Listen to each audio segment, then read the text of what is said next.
Okay, if you're completing the Excel follow-up activity, again, this is similar to Sakura Mastery. You ask from name is equals input, what's your name?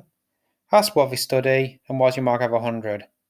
This one you got to make use of elif statements. Okay, so this is the answer to the previous task. So what we want in the next one now is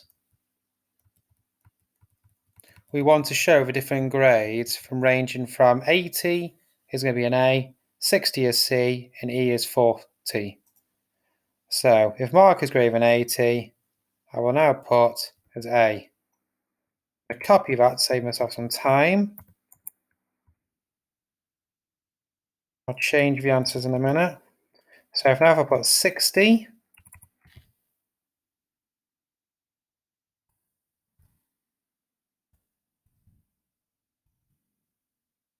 I put 40 as an E.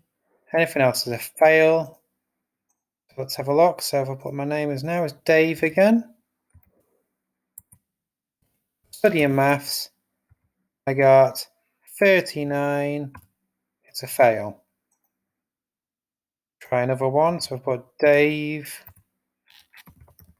Jones and I put 61.